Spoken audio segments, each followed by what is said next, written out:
देखो समझिए ध्यान से, समझ लो, बड़ा महत्वपूर्ण है। आपको जब बीपीएससी का मेंस दीजिएगा तो मेंस में आपको क्या देगा, ये बहुत ज्यादा काम देगा। ये यहाँ पर कौन सा हो गया, एओ हो गया, यहाँ पर बीओ बी हो गया, और अरेबियन ओशियन हो गया, bay of Bengal. Bank of Baroda नहीं समझ लीजिएगा, है ना, कि सब बैंक ऑफ बड़ौदा मालिक दिया, बैंक ऑफ ये बे ऑफ बंगाल होता है। और देखिएगा यहाँ से 8 के पास ये क्या शुरू हो जाता है, हमारा इंडियन ओशियन शुरू हो जाता है। ठीक है, अब देखिएगा कि हमारा अरब सागर यहाँ पर हो गया, बंगाल की खाड़ी हो गया, या हमारा इंडियन ओशियन हो गया, या अटलांटिक ओशियन हो गया, हो गया। सबकी लवणता अलग अलग होता है। लवणता समझ में आता है, मतलब नमक की मात्रा। देखिएगा कि इसका अरब सागर का लवणता जो है बंगाल की खाड़ी से अधिक है। देखिएगा कि यहाँ का कभी मछली खाइएगा महाराष्ट्र का, उसमें नमक डालने का अवसर तुमको होबे नहीं करेगा, बिना नमक का मछली बन जाता है, क्योंकि मछली में नमक होता है ना। लेकिन बंगाल में आपको नमक डालना पड़ता है, तो हर लवणता अलग अलग होता है। तो 2015 में हुआ क्या था कि 2015 में हमारे भारत का तापमान जो था फ्लक्चुएट किया, खास करके हमारे इंडियन ओशियन के दक्षिणी हिस्सों के साइड में। तो वैज्ञानिकों ने पता किया कि इंडियन ओशियन में जैसे जैसे हम 10 डिग्री के पास में जाते हैं, यानी कहाँ पे जाते हैं, यहाँ 10 डिग्री चैनल पढ़े हैं ना, 10 डिग्री चैनल पढ़े होंगे आप लोग भूगोल में। तो जैसे ही हम क्या करते हैं कि हिंद महासागर में 10 डिग्री चैनल के पास में हम जाते हैं, तो 10 डिग्री चैनल के उत्तर में पानी का तापमान थोड़ा सा ज्यादा है, और यहाँ का पानी का तापमान थोड़ा क्या है, कम है। अब समस्या यह है कि भाई हमारा जो क्षेत्र पड़ता है वो पड़ता है विषुवत रेखा, ये कर्क रेखा के आसपास में, तापमान तो बराबर होना चाहिए था। लेकिन वो एक अजीब सी घटना आई थी उस समय में, वो नेचर का कुछ रहा होगा कि उत्तर में तापमान क्या रहा, अधिक रहा, नीचे का तापमान कम रहा। तो अब मछलियां जो थी, मछलियां कहाँ भागेगी, गर्म में कि ठंडा पानी में, जहाँ कम तापमान मिलेगा। तो जितनी भी मछलियां थी, सारी मछलियां कहाँ चली गई, दक्षिण की ओर चली गई। तो मछुआरों में हाहाकार, वही सब मछली हमको मिल ही नहीं रहा है। इसने कंप्लेन किया भारत सरकार को, तो भारत सरकार का जो मौसम विज्ञान है वो वैज्ञानिक वहां पे गया। तो ये पता चला कि कभी कभी होता क्या है कि हमारे यहाँ जो समुद्री जलधाराएं होती हैं, उन समुद्री जलधाराओं के कारण समुद्री का जो लवणता होता है कई बार बढ़ जाता है, कई बार कम हो जाता है। तो ये जो इंडियन ओशियन डाइपोल होता है, इसका मतलब ये होता है कि किसी भी समुद्र में समुद्री तापमान का अचानक से बढ़ जाना, अचानक से कम हो जाना, और उसी तापमान के अंतर को क्या कहा जाता है, इंडियन ओशियन डाइपोल। अगर ये इंडियन ओशियन में हुआ था इसलिए इसको इंडियन ओशियन डाल दिए, अगर प्रशांत में होता तो क्या बोलते, पैसिफिक ओशियन डाइपोल बोलते हैं। डाइपोल का मतलब होता है समुद्री तापमान का क्या अंतर। अभी अंतर क्यों होता है, तो अंतर होता है समुद्री जलधाराओं की गति के कारण। आई बात समझ में, काफी महत्वपूर्ण पॉइंट है ये। आगे बढ़े हम लोग, चलो। और समुद्री जलधारा तो बहुत पर डिपेंड करता है, हवा पे डिपेंड करता है, बाष्पीकरण पे डिपेंड करता है ना, लैटिट्यूड पे डिपेंड करता है। चलिए इसका तो आंसर क्या हो जाएगा, क्या हो गया, हाँ इसका तो कुछ पता है, देखिए देखो 109 में कहता है इंडियन डाइपोल का क्या। अब देखो कह रहा है कि इंडियन ओशियन आईओडी परिघटना उष्णकटिबंधीय पश्चिमी हिंद महासागर एवं उष्णकटिबंधीय पूर्वी प्रशांत महासागर के बीच सागर पृष्ठ तापमान के अंतर से विशेषित होता है। ये गलत बोल रहा है, गलत क्या बोल रहा है, इसमें प्रशांत महासागर का कोई मतलब ही नहीं बनेगा। यह क्या होगा, हिंद महासागर, जो कि नाम ही से स्पष्ट है क्या, इंडियन ओशियन। इसी से बच्चा छांट लेता है उसको, तो ये गलत हो जाएगा। सेकेंड में आ जाओ, इंडियन ओशियन परिघटना मानसून पर एल नीनो के असर का प्रभाव पड़ता है, प्रभावित करता है। सही बात है, नीनो होता है ना, तापमान को क्या करता है, कई बार बढ़ा देता है, कई बार तापमान को कम कर देता है। सिंपल सा बात। इसका आंसर क्या हो जाएगा हमारा, केवल 2। 109 का आंसर हो जाएगा बाबू 102 हो जाएगा। 110 में आ जाइए, बैरन द्वीप ज्वालामुखी एक सक्रिय ज्वालामुखी है जो भारत के कौन सा राज्य क्षेत्र लिखा हुआ है, हाँ, जो भारतीय राज्य क्षेत्र में स्थित है। ठीक है। सेकेंड कहता है बैरन द्वीप ग्रेट निकोबार के लगभग 140 किलोमीटर पूर्व में स्थित है।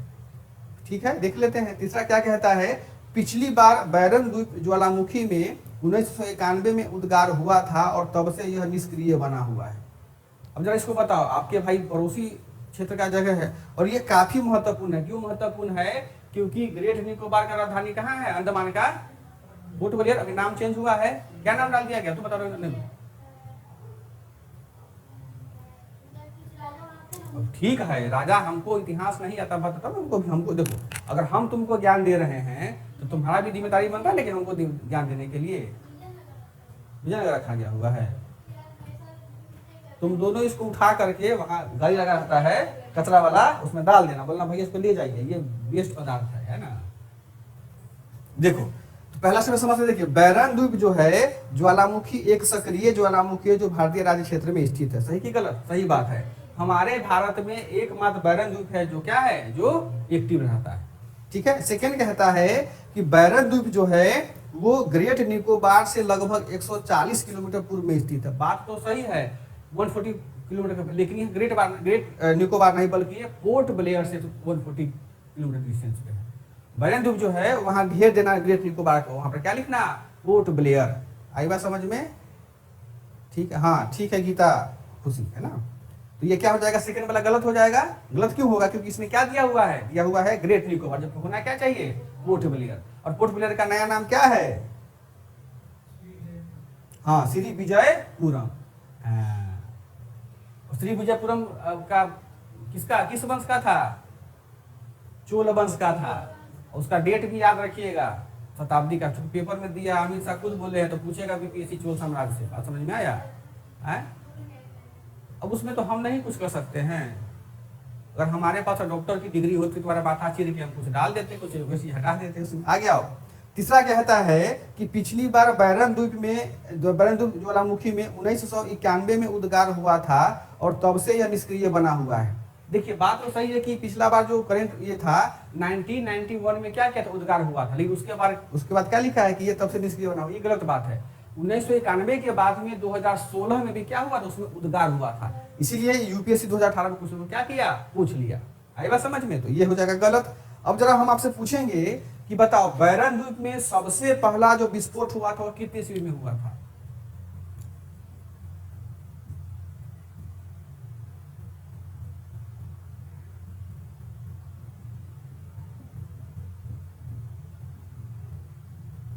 वो हुआ था 1787 में। ये रिकॉर्डेड है, ठीक है, ध्यान रखिएगा, लिख लेना, कई बार पूछ दिया आपसे। इसका आंसर क्या हो जाएगा बाबू? केवल एक। ठीक है, आगे बढ़ते हैं। 111 में आ जाइए, बड़ा अच्छा प्रश्न है।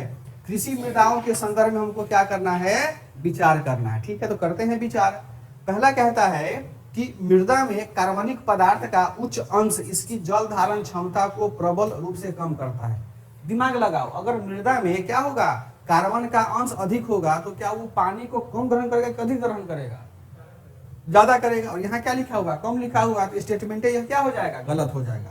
अब जहां जहां एक है उसको क्या करोगी, उत्तर में काट दोगी, तो क्या बचेगा आंसर, केवल 3 हो गया। समझ में आ गया? चलिए इसका सेकंड पढ़ लेते हैं, क्योंकि व्याख्या करना है। गंधक चक्र में मृदा की कोई भूमिका नहीं होती है। अब बताओ तो, तुम लोग जय विजय बताए थे ना, गंधक चक्र में मृदा का भूमिका नहीं होता है। गंधक चक्र में मृदा की बहुत भूमिका होती है, क्योंकि सल्फर जो होता है वो पौधों के जड़ों को विकसित करने में क्या करता है, मदद करता है। पौधों को जड़ की विकसित किया, प्लस की पौधों में क्या बनाता है, जो वलय होता है ना, रिंग पढ़ते होंगे आप लोग, पौधों में रिंग बनाता है। और सल्फर जो होता है वो पौधों को हरा रखने में भी क्या करता है, मदद करता है। बात समझ में आ गया? ये भी गलत हो जाएगा, मतलब स्टेटमेंट के थ्रू। 3 कहता है कि कुछ समय अवधि तक सिंचाई कुछ कृषि भूमियों के लवणीभवन में योगदान कर सकती है। यह भी गलत है ना। कुछ समयावधि तक सिंचाई, कुछ समयावधि सिंचाई का नहीं होता है, मतलब क्या कि अगर लगातार सिंचाई करेंगे तब ना लवणीकरण होगा, थोड़ा सा तो कुछ होगा नहीं। जहां पर लवणीकरण क्या होता है, जहां पर पानी हमेशा जमा रहता है, वही ना। और मान लो कि हमारा 1 कट्ठा का खेत है, हम उसको अभी धान रोपे तो अभी उसको पानी पटा दिए, तो वहां लवणीकरण थोड़े होगा। जब रेगुलरली हम उसको पानी देंगे तब जाकर के वो समस्या उत्पन्न आएगा। तो ये भी गलत हो जाएगा। इसका आंसर क्या हो जाएगा 111 का, केवल 3 हो जाएगा, बी हो जाएगा। 112 में आ जाओ। निम्नलिखित में से कौन सा नदी तल में बहुत अधिक बालू खनन के संभावित परिणाम हो सकते हैं? जरा बताइए, अगर हम नदी से बालू खनेंगे, जैसे कि अभी सोन नदी से बालू खन रहे हैं ना, उसका क्या क्या परिणाम होगा? पहला कह रहा है कि नदी की लवणता में कमी आएगी। सही कि गलत? तुम्हें सबसे बड़ी समस्या पता है क्या है? समझो मेरी बात को, बुरा मत मानना रवीना, विद्यार्थियों तो हमारी, पहले किसी भी जो कोई बोलता है ना, उसके बाद को पहले सोचो, थोड़ा सा समझो, चेहरा के भाव को देखो। ये नहीं कि हाँ सही गलत, हाँ सही है। आखिर हम जो पूछ रहे हैं, रुक करके पूछे हैं, तो कुछ कंफ्यूजन वाला तब ना पूछ रहे हैं। ये भी तो दिमाग लगाओ ना, पहले यहाँ से सुनना है, ठीक है। ये कहाँ जाएगा, तंत्रिका तंत्र से माथा में जाएगा। 10-12 सेकंड को दिमाग में घुमाओ, एनालिसिस करो, तब मुंह से निकालो, ठीक है। सीधे नहीं, जल्दी हड़बड़ी में एक्सीडेंट हो जाता है ना, ठीक है। देखो तो नदी की लवणता में क्या होता है, कमी होता है। तो कमी होगा कि वृद्धि होगा? ठीक है। इसको ये देखिएगा कि जब भी हम बालू का अधिक खनन करते हैं तो क्या हो जाएगा, लवणता में वृद्धि होता है। कैसे होता है देखो ध्यान से, ये हमारी क्या हो गई, नदी बह रही है, सो नदी को मान लेते हैं, ठीक है। बालू कहाँ से खनाता है, जमीन से। अब जरा देखो तो, अगर नाव पर हम बालू को खन रहे तो यह क्या हो जाएगा, गड्ढा हो जाएगा, फिर और गड्ढा हो जाएगा, फिर गड्ढा हो जाएगा। तो जैसे ही गड्ढा होगा तो नीचे का जो भूतल का जो पानी होता है वो पानी कहाँ आएगा, ऊपर आएगा, और इसके आसपास में क्या हो जाएगा, आसपास में अपने आप लवणीकरण की व्यथा कर जाएगी। पहला एग्जाम्पल। दूसरा समझो, नदी के किनारे में भी बालू मिलता है ना, तो लोग क्या करता है, किनारे में भी काट लेता है, काट लिया, किनारा क्या हो गया, चौड़ा हो गया। आप देखिएगा सोने के आसपास का क्षेत्र में बक्सर जाइएगा ट्रेन से तो पूरा का पूरा आपको यहाँ पर उजला उजला क्या मिलेगा, एक नमक का चादर दिखाई देगा। ये नमक चादर वास्तव में क्या है, यही है सैलिनिटी, है ना। आप लोग बीपीएससी में एसडीएम बनिएगा तो 1 महीना काम कीजिएगा तो कितना सैलरी मिलेगा, 62,000 रुपया, ठीक है। अब बक्सर का एक आदमी अगर एक नाव बेच देता है बालू तो उसको हो जाता है 50,000 रुपया एक दिन में, है ना। बालू में बहुत पैसा है जितना, चलिए ये होता है बालू का पावर, है ना, पैसा बहुत है इसमें। जब इसमें इन्वेस्टमेंट कुछ थोड़े है, हर साल बिहार में बाढ़ आवे करेगा, ठीक है। और पूरा गंगा जो है गंडक के तो मट्टी तो लेके आएगा, ये सब बालू अपने ही बिछा देगा। तो ये जीरो इन्वेस्टमेंट में क्या है, मल्टीपल टाइम तुमको पैसा देता है। ऐसा कोई बिजनेस है यहाँ पर, कोई बिजनेस नहीं। चलिए आगे बढ़ते हैं, आगे देखो तो लवणता में क्या करता है, वृद्धि करता है, ठीक है। सेकंड कहता है भौम जल का प्रदूषण। सही बात है ना, कि अगर हम खनन करेंगे तो हमारा भूमि क्या होगा, हमारा भूमि प्रदूषित होगा। तीसरा कहता है कि भौम जल स्तर का नीचे चला जाता है, ये भी क्या होगा, जल स्तर नीचे चला जाता है, ठीक है। तो इसका आंसर क्या हो जाएगा, 2 और 3, ठीक है। 113 में आ जाओ, निम्नलिखित कथनों पर विचार कीजिए। पृथ्वी का चुंबकीय क्षेत्र हर कुछ 100,000 सालों में उत्क्रमित हुआ है। देखिए क्या कहता है, पृथ्वी का चुंबकीय क्षेत्र हर कुछ 100,000 सालों में उत्क्रमित का मतलब क्या होता है, परिवर्तित होना। नहीं बोलते उत्क्रमित मध्य विद्यालय, पहले प्राइमरी था, बाद में क्या बना दिया गया, उसको प्रमोट करके ये मध्य विद्यालय बना दिया गया। तो उत्क्रमित का मतलब होता है कि देखिए पृथ्वी का जो हमारा इलेक्ट्रिक बेल्ट होता है ना, जो चुंबकीय क्षेत्र होता है, रीजन होता है, इलेक्ट्रोमैग्नेटिक फील्ड होता है, वो 1,000 साल के बाद में क्या होता है, बदलते रहता है। ये परिघटनाएं हैं हमारे भूगोल का। अगर पृथ्वी की जो चुंबकीय क्षेत्र अगर नहीं परिवर्तित हुआ तो पृथ्वी अपने अक्ष पर घूमना क्या करेगा, बंद कर देगा, यही खत्म हो जाएगा, जीवन खत्म हो जाएगा, ठीक है। तो यह जो स्टेटमेंट कह रहा है हमारा कि पृथ्वी अपने चुंबकीय क्षेत्र पर 100,000 सालों में उत्क्रमित हुआ है, सही बात है। हर 1,000 साल में क्या करता है, अपने चुंबकीय क्षेत्र को परिवर्तित करता है, चेंज करता है, ठीक है। अच्छा, अब ये चुंबकीय क्षेत्र जो होता है वो चेंज क्यों होता है, इसका सबसे महत्वपूर्ण कार्य पॉइंट देखिएगा, ध्यान रखिएगा। जो पृथ्वी का चुंबकीय क्षेत्र है, जो चुंबकीय का क्षेत्र में जो परिवर्तन होता है वो होता है समुद्र तल में प्रसार के कारण।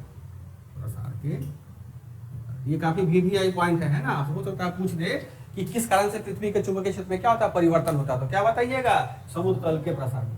अब समुद्र तल का प्रसार कैसे होगा, ग्लोबल वार्मिंग से होता है ना। बर्फ पिघलेगा, समुद्र का क्या होगा, फैलाव बढ़ेगा तो तल भी वृद्धि होगा। तो इसका मतलब ये हुआ अप्रत्यक्ष रूप से कि जो ग्लोबल वार्मिंग अभी हमारे यहाँ हो रहा है, उस ग्लोबल वार्मिंग के कारण भी पृथ्वी का चुंबकीय क्षेत्र परिवर्तित होता है।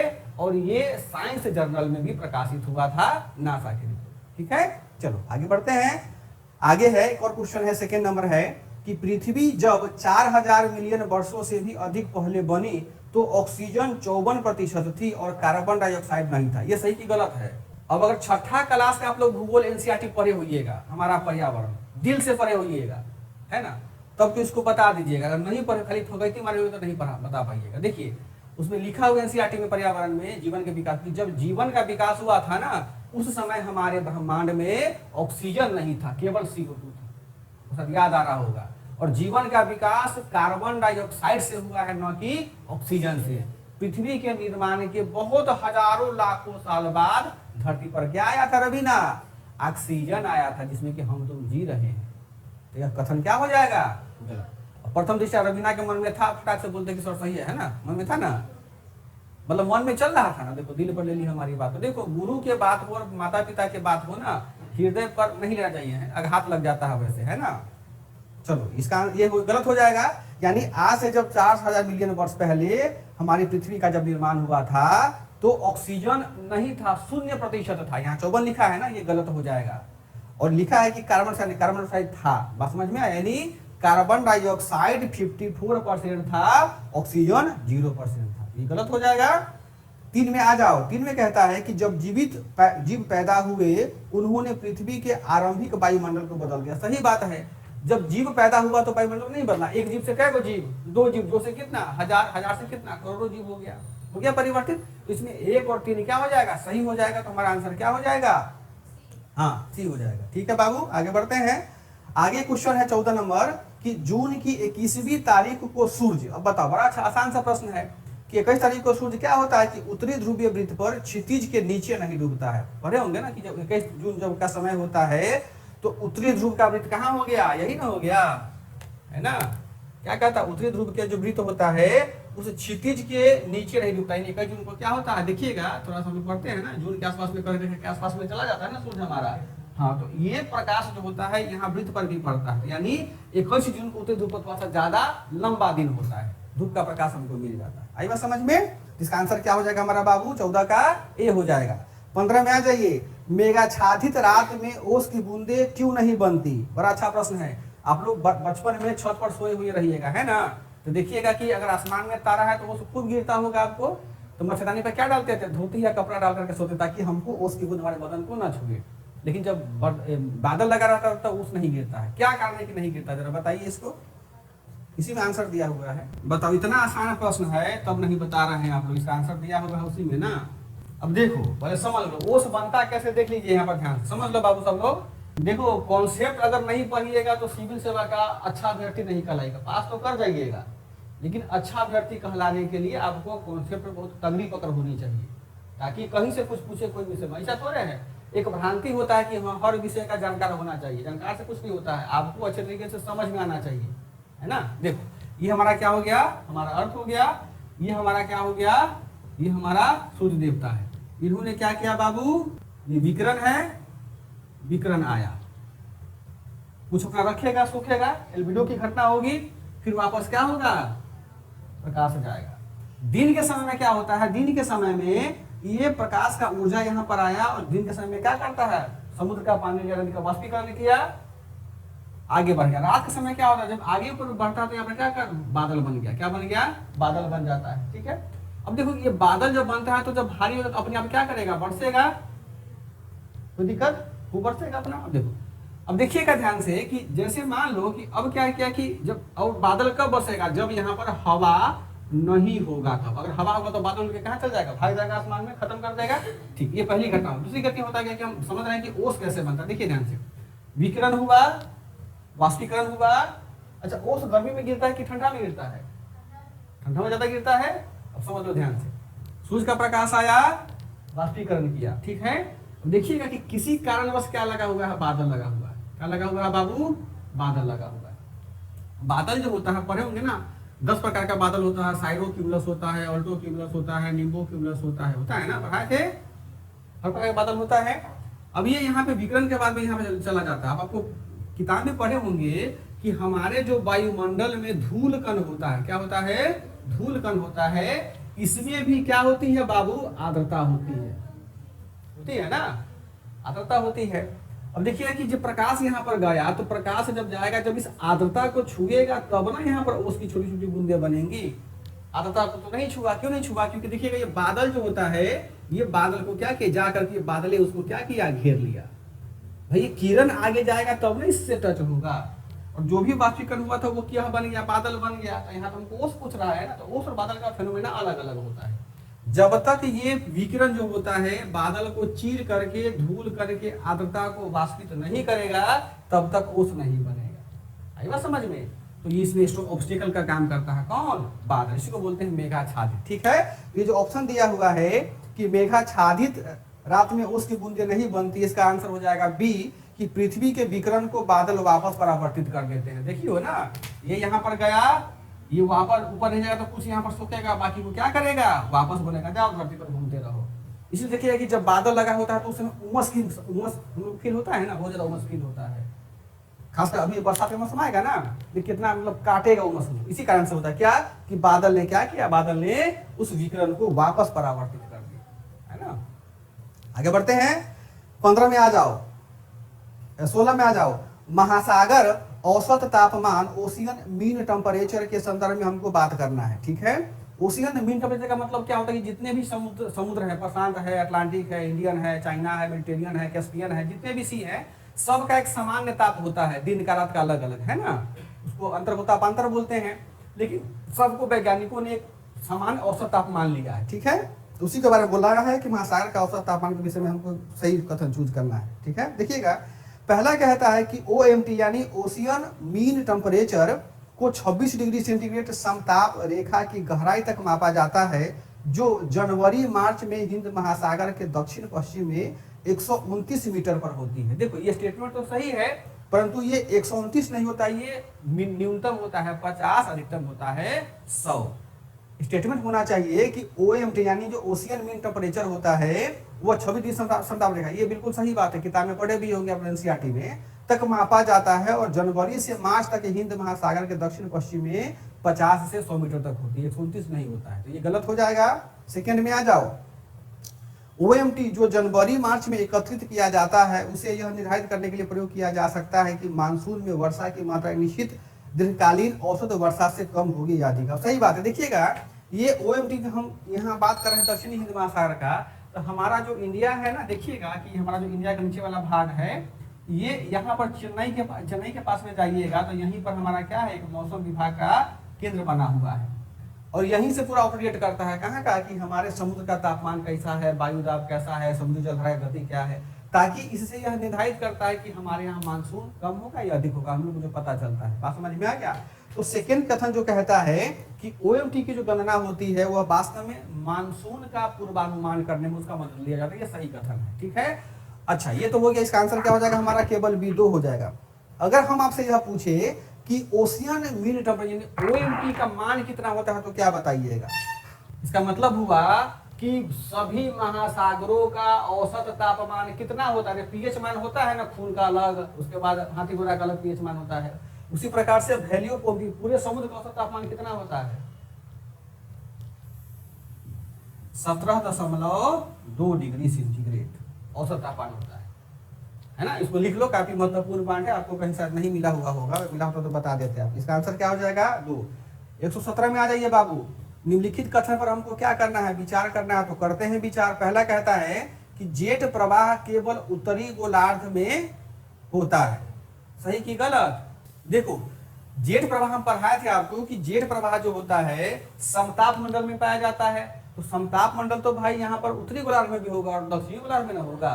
तो केवल हम यह कह दें कि जेट धारा खाली उत्तरी गोलार्ध में होता है, गलत हो जाएगा। जेट धारा कहाँ बहता है, नीचे भी बहता है। बात समझ में आ गया, तो ये गलत हो जाएगा। एक गलत हो गया तो इसका आंसर क्या हो जाएगा, C हो जाएगा, है ना। देख लो, अब आगे बढ़ते हैं। 3 में आ जाओ। केवल कुछ चक्रवात ही केंद्र में वाताक्षी उत्पन्न करते हैं। देखिए, वाताक्षी का मतलब क्या होता है, वात का मतलब घुमावदार, अक्ष का मतलब आंख, चक्रवात होता है। देखिएगा, चक्रवात क्या प्रकार का होता है, 2 प्रकार का होता है, शीतोष्ण कटिबंधीय चक्रवात और उष्ण कटिबंधीय चक्रवात, ठीक है।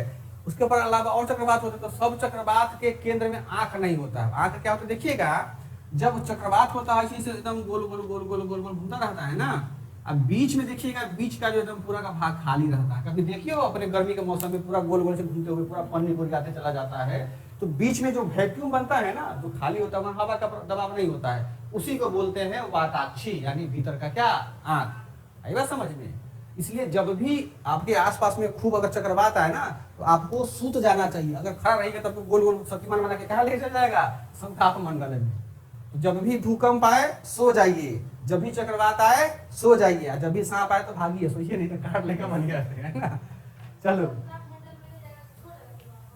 नहीं पगली मजाक किए, आदमी को थोड़ा उठा के लेके चला जाएगा, मतलब थोड़ा दूर फेंकेगा जरूर, ऐसा थोड़ी कि इतना आदमी उठा के लेके चला जाएगा, ऐसा कुछ नहीं होता है। हाँ, ये टोर्नेडो आता है जापान में, अमेरिका में, वहां का बहुत पावरफुल है, वो बड़े बड़े समुद्री जहाज को खत्म कर देता है।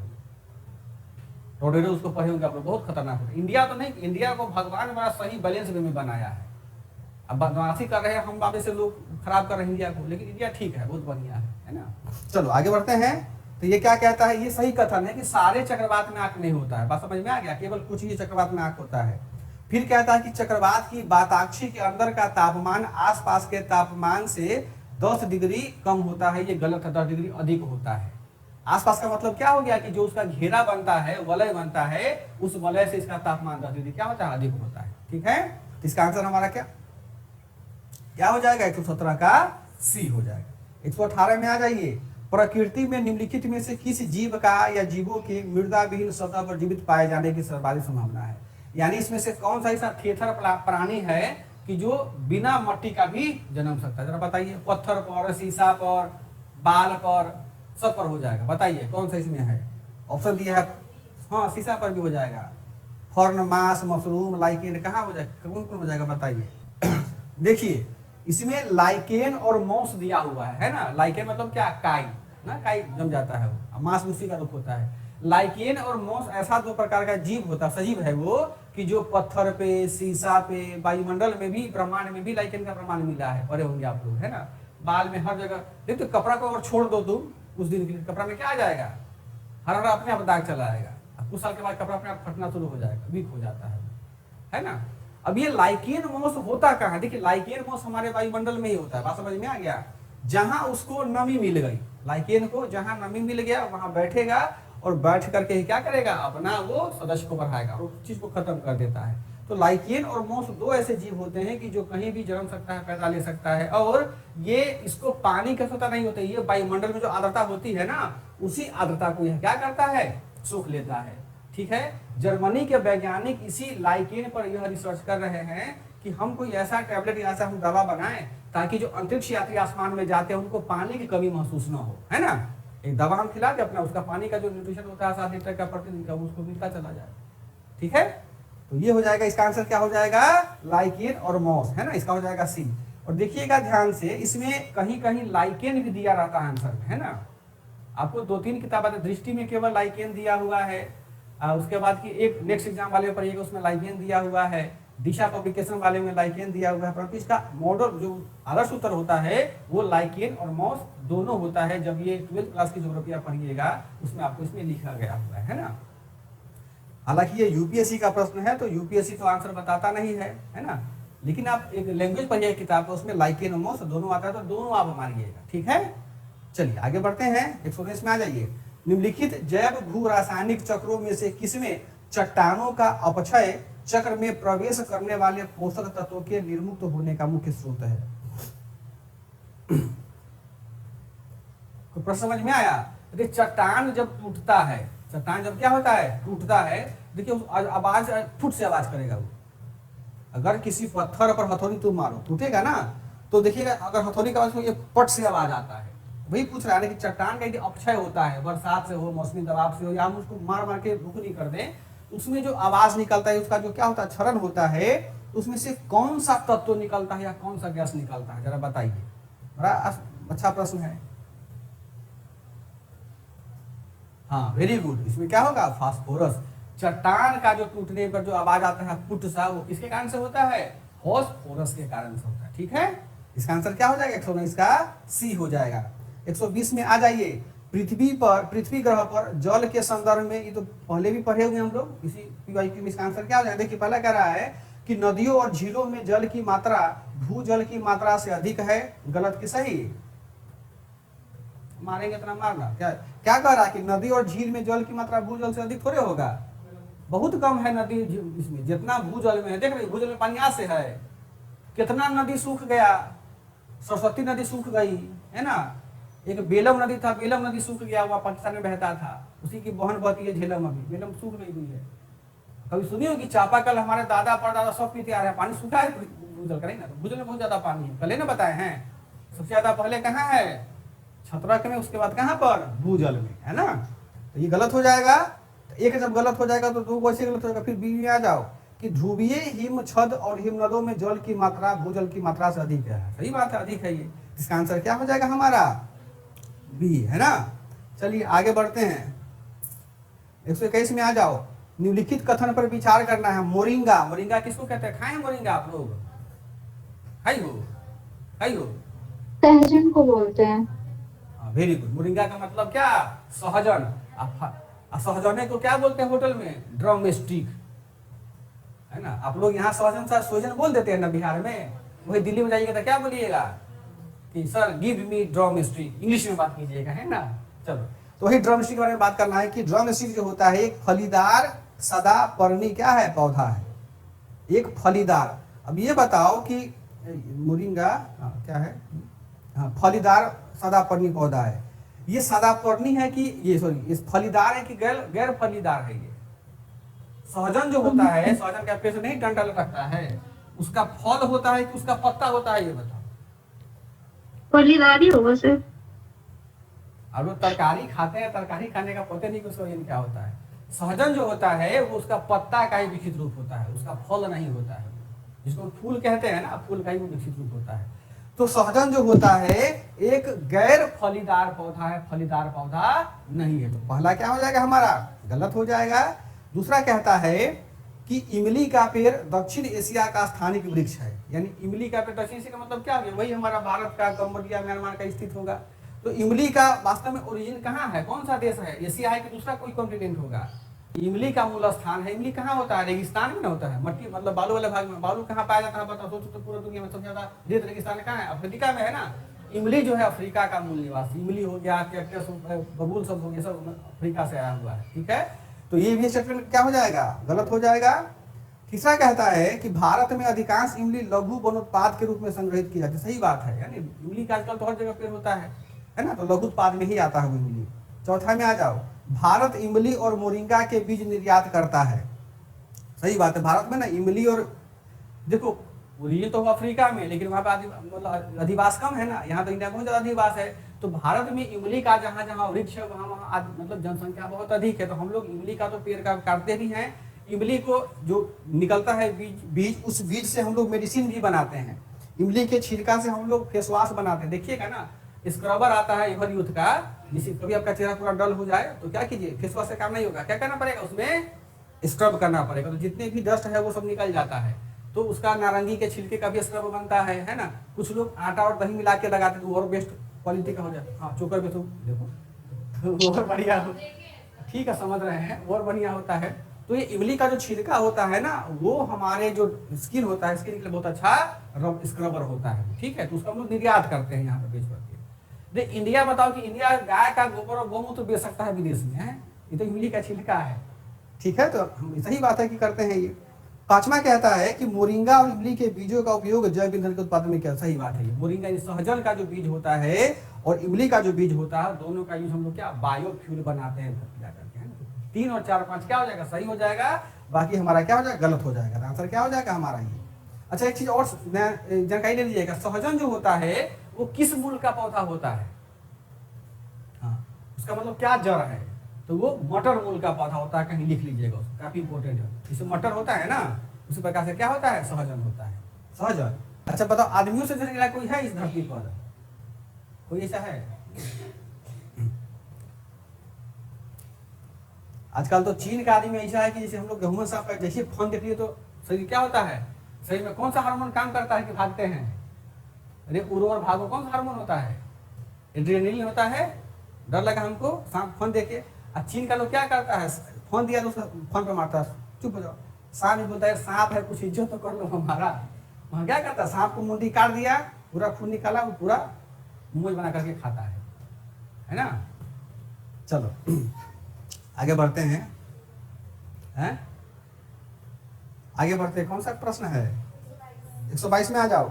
निम्नलिखित कथन पर हमको क्या करना है, विचार करना है। विचार करते हैं, इसमें क्या कहता है कि उष्णकटिबंधीय क्षेत्र में व्यापारिक पवन के प्रभाव के कारण पूर्वी खंडों की तुलना में महासागरों के पश्चिमी खंड अधिक उष्ण है। अब ध्यान रखो, उष्ण का मतलब क्या होता है, वहां एक तो वर्षा कम होगा और रेगिस्तानी भाग होगा। आप लोग किताब में पढ़े होंगे कि दुनिया में अधिकांश रेगिस्तान कहाँ है बाबू, कॉन्टिनेंट के पश्चिमी भागों में, है ना, पूर्व में तो नहीं है, कहाँ है, पश्चिम। पाकिस्तान ये देख लो, क्या इंडिया देख लो, कहाँ रेगिस्तान है, पश्चिम में था मरुस्थल। गोबी डेजर्ट में आ जाओ, कहाँ पर है, चाइना के पश्चिम में है। उसके बाद तकला मकान आ जाओ, कहाँ पर है, पश्चिम में। जितना रेगिस्तान पर होगा, सहारा कहाँ पर है, पश्चिम में है। कालाहारी कहाँ पर है, पश्चिम में है। नामीबिया कहाँ पर, सब रेगिस्तान देखो सब पश्चिम में पाया जाता है। उसका यही कारण क्या है कि उष्णकटिबंधीय क्षेत्र में व्यापारी पवन के प्रभाव के कारण व्यापारी पवन आता है, तो वहां पर क्या करता है, इसका निर्माण को उद्दीप्त करता है। ये कथन क्या हो जाएगा, सही हो जाएगा सेकेंड कहता है कि शीतोष्ण क्षेत्र में पश्चिमी पवन पश्चिमी खंडों की तुलना में महासागरों के पूर्वी खंडों को अधिक उष्ण बनाता है। ये भी कथन सही है। यानी अगर आप भूगोल में रेगिस्तान के फॉर्मेशन का थ्योरी पढ़े हुए होइएगा, उससे इसका आंसर क्या हो जाएगा बाबू, मिल जाएगा। कोई दिक्कत? चलिए आगे बढ़ते हैं। तो 122 का क्या हो जाएगा, हो जाएगा सी, 1 और 2 दोनों। आगे बढ़ते हैं 123 में आ जाइए। खगोलीय दूरियां प्रकाश वर्ष में मापे जाने का कारण निम्नलिखित में से कौन सा है, बताओ। खगोलीय दूरियां किससे नापते हैं, प्रकाश वर्ष से नापते हैं ना। क्यों नापते हैं, कभी सोचे हो? फीता से भी नाप सकते थे, प्रकाश से क्यों नापते हैं? वही कारण का दिया हुआ ऑप्शन है ना। देखिएगा, क्योंकि प्रकाश ही एकमात्र ब्रह्मांड में ऐसा क्या है, मतलब मापक है जिसका गति कभी नहीं बदलता, हमेशा एक समान रहता है। प्रकाश की गति को आप नहीं रोक सकते हैं, ध्वनि की गति को रोक सकते हैं, है ना, बाकी प्रकाश की गति को नहीं रोक सकते हैं। तो हम लोग खगोलीय दूरी को या प्रकाश वर्ष की दूरी, प्रकाशीय दूरी को इसलिए नापते हैं क्योंकि प्रकाश का वेग क्या होता है, सदैव एक समान रहता है। सदैव एक समान मतलब देखिए ध्यान से, अगर हमारे यहाँ का ठोस हो या ब्रह्मांड के किसी दूसरे पिंड का ठोस हो, तो ठोस में प्रकाश का वेग जितना रहेगा उतना ही रहेगा, हालांकि उसको भेद नहीं कर पाएगा। सब जगह उसका वेग क्या होगा, समान होगा। किसी भी पानी में तुम डालो, प्रकाश के वेग पर लवणीयता का कोई प्रभाव नहीं पड़ता है, प्रकाश के वेग पर मौसम का कोई प्रभाव नहीं पड़ता है, प्रकाश के वेग पर किसी प्रकार की प्राकृतिक घटनाओं का कोई प्रभाव नहीं पड़ता। ये मुक्त होता है, अजर अमर है। ये कौन, प्रकाश। 123 का क्या हो जाएगा, डी।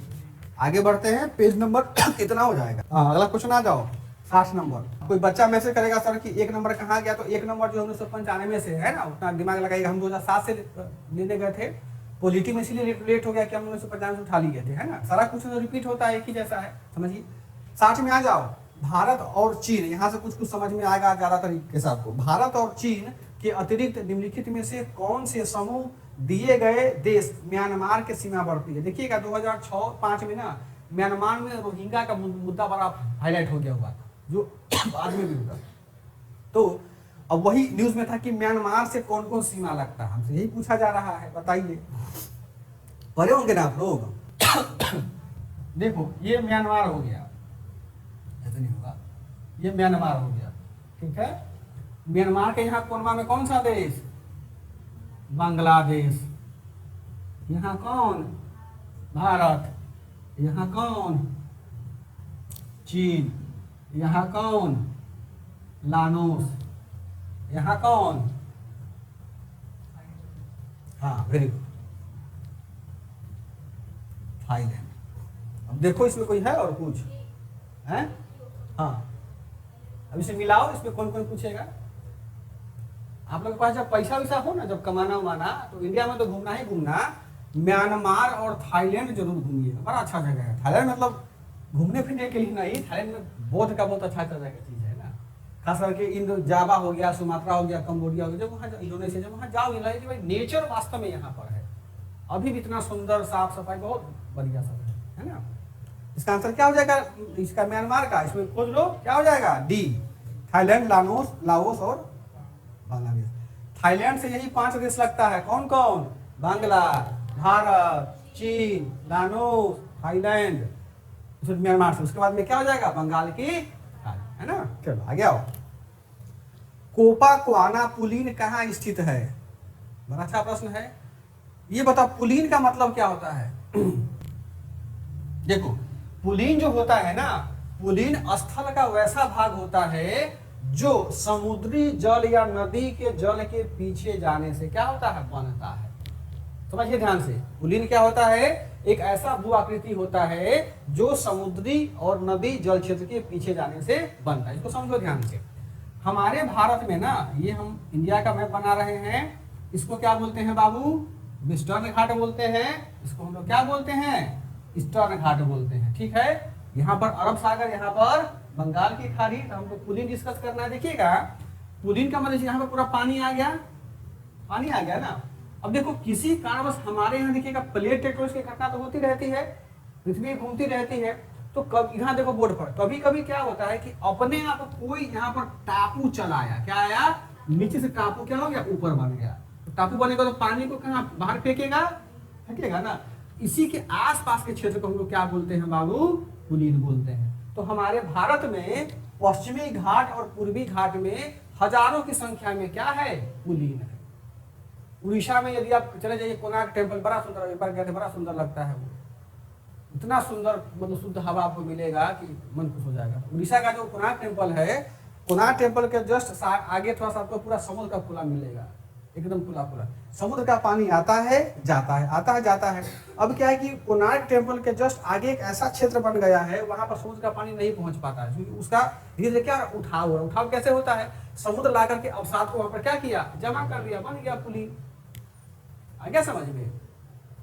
तो वहां पर एक भेड़ का कंकाल रखा, बहुत बड़ा कंकाल है उसका, रखा हुआ, मरी होगी, बह करके आया होगा, ठीक है। ये हो गया पुलिन। तो वही कहता है कि कोपाक्वाना पुलिन जो है ये ब्राजील के रियो डे जेनेरियो में है। एक इंफॉर्मेशन था बस, है ना, कि कहाँ है, ब्राजील में, ठीक है। चलो आगे आते हैं, मतलब इसका 61 का सी हो जाएगा। 62 में आ जाओ बाबू। किसी एक क्षण निम्नलिखित नगरों में से किस एक में घड़ी का समय अन्य 3 नगरों की घड़ी के समयों के समान नहीं होता, बताओ। हाँ वेरी, इसका हो जाएगा इथोपिया, क्योंकि ऊपर का तीनों कहाँ है, सब उत्तरी गोलार्ध में, इथोपिया कहाँ नीचे चला है, तो इसका इथोपिया हो जाएगा, ठीक। ये बहुत आसान क्वेश्चन था ये। 63 में आ जाओ कि सूची 1 को सूची 2 से क्या करना है, मिलान करना। देखिए यहाँ पे सूची 1 में नगर दिया गया हुआ और सूची 2 में क्या दिया गया हुआ है, आपको नदी का नाम दिया गया। देखो बैंकॉक जो है, बैंकॉक किसकी राजधानी है बाबू, थाईलैंड का। तो थाईलैंड का राजधानी बैंकॉक है, वो मेनाम नामक नदी के किनारे बसा हुआ है। तो एक का क्या हो जाएगा, सी, ऐसे 3 हो जाएगा, ठीक है। नोम पेन जो है वो कंबोडिया की राजधानी है, ठीक है, और नोम पेन जो है वो मीकांग के किनारे बसा हुआ है, ठीक है। हनोई जो है वो वियतनाम की क्या है, राजधानी है, और ये लाल नदी के किनारे क्या है, बसा हुआ है। यांगून जो है वो म्यांमार की राजधानी है, और यह कहाँ बसा हुआ है, इरावदी नदी के किनारे बसा हुआ है, ठीक है। इरावदी में सबसे सुंदर डॉल्फिन पाई जाती है, जिसको कि भारत सरकार वहां से मंगवाया है ना, इरावदी डॉल्फिन बड़ा सुंदर होती है। अरे दिया है, पकड़ के सरकार वहां रखा हो, कैसे पकड़ देगा। कभी मरीन ड्राइव आप लोग जाइएगा ना, तो देखिएगा वहां डॉल्फिन केयर बना हुआ है, मरीन ड्राइव के नीचे में, गढ़वा में। तो कभी आपको मरीन ड्राइव पे जाना पड़े, नीचे में, अभी लोग तो ऊपर में जाके नाच करके चलाता है ना, ऐसे वाले के यहाँ गया नाच किया, वीडियो बनाया, चलाता है। लेकिन ड्राइव का मतलब कि आप अंदर जाइए, देखिए, तो वहाँ कभी आपको डॉल्फिन ना चो चो चो चो चो चो करते हुए दिख, बड़ा सुंदर लगता है वो, है ना। गांधी मैदान से समानालय कलेक्टर के 10 ऑफिस में जाता है रास्ता, वही रास्ता जाइए तो वहाँ बहुत डॉल्फिन मिलती रहती है आपको। वहाँ 2-3 फायदा है, परवल आप उखाड़ के ला सकते हैं फ्री में, तरबूजा ले फ्री में। वहाँ पे दिगरा क्षेत्र है ना, किसी का जमीन तो लिखा हुआ है नहीं। किसान लोग क्या करते हैं, हाजीपुर के किसान सब नाव से वहाँ पर आते हैं, यहाँ पर तरबूजा रोप दिया, परवल रोप दिया, अब बेचारा उसी को काट काट के बेचते हैं वो। जाइएगा तो दोनों फायदा हो जाएगा, सब्जी भी उखाड़ के ले आइएगा और डॉल्फिन भी देख लीजिएगा। चलो इसका क्या हो जाएगा, 63 का ए हो जाएगा, ठीक है। 64 में आ जाओ। निम्नलिखित नदी में से कौन सबसे लंबा नदी है, बड़ा अच्छा प्रश्न है, बताइए। हाँ, अमेजन सबसे बड़का नदी है, ठीक है। अमेजन की लंबाई कितना है, 6992 किलोमीटर। और भारत की सबसे लंबी नदी कौन है, गंगा। कितना लंबाई है गंगा का, 25-25। सोचो कि गंगा से लगभग 3 गुना बड़ा नदी है ना, कितना बड़ा नदी है, नाम है अमेजन, ठीक है। ऐसा कहा जाता है कि अमेजन के जंगलों में ना एक सभ्यता पनपी थी।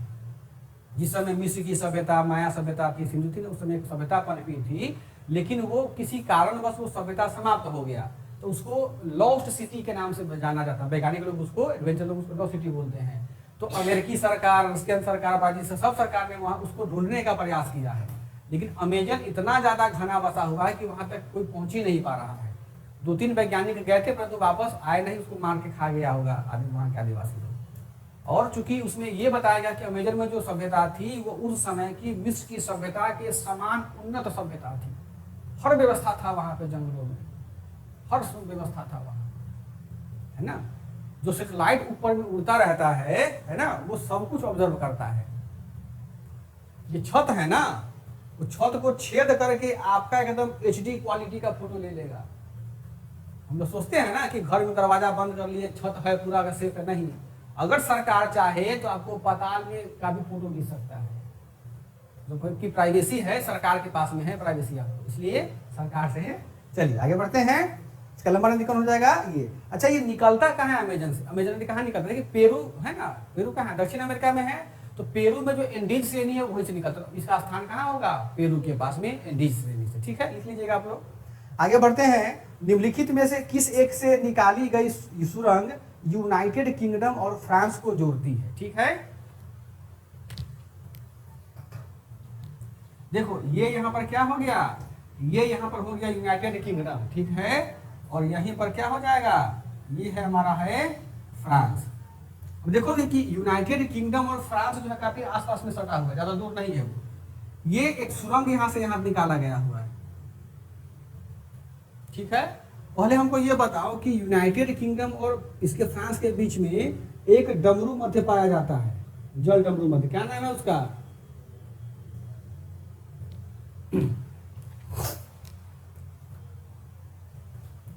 अरे डॉबर स्टेट का नाम सुने हो, स्टेट ऑफ डाबर, डाबर जल संधि, यही जो रास्ता बनाया गया हुआ है ना, इसी को बोलते हैं डाबर स्ट्रेट। हाँ वही डाबर डोबर। ठीक है, चलो डाबर जो, ठीक है। एक मूवी अभी कुछ दिन पहले आई थी, देखिएगा, पता नहीं नया कोई हीरो था, उसका एक गाना बड़ा बढ़िया था उसमें, जो हवाई जहाज से जाता है मिलने के लिए गर्लफ्रेंड से, उसकी गर्लफ्रेंड होती है ब्रिटेन में, लड़का पहुंचता है फ्रांस में, इसको वीजा यहाँ मिलता नहीं है, तो लड़का क्या करता है, फ्रांस से, वो ठंडी है, फ्रांस से रात में इस नदी को पार करके जाता है, इतना ठंडा होता है कि जमा देता है, वो मर जाता है नदी में, है ना। अरे भाई तो मर गया है, हाँ अभी कौन सा तो मूवी है वो, प्लेन से गिर के मर जाता है वो लास्ट में, बड़ा अच्छा उसका गाना बड़ा सुंदर है, सीतक, हाँ सिद्धत मूवी था, सही बात, उसी में इसी को तैरता है, बहुत ठंडा है ये, नहीं तैर पाता है वो। ठीक है, चलो आगे बढ़ते हैं। देखो ये क्वेश्चन एक और है कि 67 में आ जाओ, 66 में आ जाओ, कि विश्व की सबसे लंबी प्रवाल भित्ति कौन देश में पाया जाता है, सबको मालूम होगा कहाँ पाया, ऑस्ट्रेलिया में पाया जाता है, क्या नाम है उसका, ग्रेट बैरियर रीफ, है ना। अब देखिएगा कि अब ये पाया कहाँ जाता है, ये भी काफी महत्वपूर्ण है। ये हमारा क्या हो गया, ऑस्ट्रेलिया हो गया, ऑस्ट्रेलिया का क्या हो गया, मैप हो गया, तो ये ऑस्ट्रेलिया के पूर्वी तट पर पाया जाता है, ये पूर्वी तट हुआ ना, तो देखिएगा यहाँ से लेकर के यहाँ एक नया देश है प्रशांत महासागर, उसको बोलते हैं पापुआ न्यू गिनी, क्या बोलते हैं, पापुआ न्यू गिनी। तो पापुआ न्यू गिनी और ऑस्ट्रेलिया के यही बीच में एक क्या है, कोरल रीफ है, ये 1900 किलोमीटर क्या है, लंबा। ठीक है, तो आप लोग देखिएगा कि पटना के चूड़ी मार्केट में लड़की लोग का श्रृंगार बिकता है ना, कान में का, नाक में का, गला में का, हाथ में का, माथा में का, नहीं इसी टाइप का रहता है, उसको क्या बोलते हैं, जो पत्थर का नहीं बनता है, अरे दिल्ली में खूब बिकता है वो सब, दिल्ली हर शहर में बिकता है वो सब। जैसे कोरले रीफ का क्या होता है, हमारा कोरले का हड्डी का बना हुआ होता है। सोचो कि आजकल की महिलाएं जो लगाती है पूरा गहना गुड़िया सब लाल पीला नेकलेस टाइप का, वो क्या होता है, किसी मरे हुए जीव को धारण की हुई है बेचारी, है ना। ये झुमका बनता है खूब बढ़िया बढ़िया, लाल पीला उजला कथई कलर का, वो सब उसी का कोरल का ही बनता है ना। चलो आगे आओ। वर्तमान समय में लड़कियों का सबसे अच्छा श्रृंगार मालूम है क्या है, अपने पैर पर खड़ा होना, है ना। स्नो पाउडर क्रीम परफ्यूम कुछ काम नहीं देगा, अपने पैर पर खड़ा है तो आप सबसे बड़ा सब क्या है, श्रृंगार वही है। उसमें भी यदि आपके बदन पर डीएसपी का वर्दी है तो बहुत बड़ा श्रृंगार हो गया, जो आपको 60 साल तक युवा रखेगा, जब तक पद रहेगा तब तक, है ना। इसलिए 69वीं अभी 17वीं में जान झोंक दीजिए आप लोग कैसे भी करके, है ना। हैं, चलो आगे बढ़ते हैं। निम्नलिखित में से किस एक में माल्टा अवस्थित है। देखिए माल्टा जो छोटा सा देश है, छोटा सा क्या है देश है, वो यूरोपीय देश है, तो छोटा सा है, तो कहीं पर मतलब द्वीपीय देश एक प्रकार का है। तो ये कहाँ होगा बताओ, बाल्टिक में, काला में, उत्तरी में, ये भूमध्य सागर में स्थित है। मात्र 246 वर्ग किलोमीटर का ही यह देश है, छोटा सा देश है। ठीक है, ऑनलाइन में जो लड़कियां जुड़ी हुई है ना, अगर आपका हाइट 5 फीट 2 इंच से अधिक है ना, तो कोशिश करना बाबू एसडीएम पे मत जाओ, डीएसपी बनो, है ना। एसडीएम को सब हेड के मारता है, बहुत मार भाई, लड़का और लड़की बहुत मार मारता है वो सब। और आने वाले समय में बिहार की राजनीति बहुत ज्यादा अभी ये इसके फेज में क्या संक्रमण के फेज में है ना, उठापटक होगा। अभी डीएसपी रहिएगा तो डीएसपी अलग भौकाल होता है। दूर से ही वर्दी देख करके आपको, अभी देखिए हो ना कुछ दिन पहले कि एसडीएम पे लाठी मार दिया है ना, आईएएस अधिकारी है दिया पुलिस वाला, खूब खूब प्रेम से मतलब खूब जम के मारा उसको, खूब बढ़िया से मारा। क्या ये तो कांस्टेबल का कोई बुद्धि थोड़ा होता है। कांस्टेबल को जो उसका अधिकारी ऑर्डर दिया उसी को मानेगा। कांस्टेबल के पास बुद्धि नहीं होता, वो मैट्रिक पास करके जाता है, वो सब बात समझ में आया। बेवकूफ आदमी है ना। देखो भीड़ में कोई दूसरा कैसे आ जाएगा, जब मालूम सब लोग प्रोटेक्टेड होकर के हटा रहा है, डीएम साहब काम कर रहे पीछे से, ठोक दिया डंडा कस के। अगर वो यूनिफॉर्म में होता तो कांस्टेबल की हिम्मत होती है डीएसपी के पास में जाने का? नहीं होता।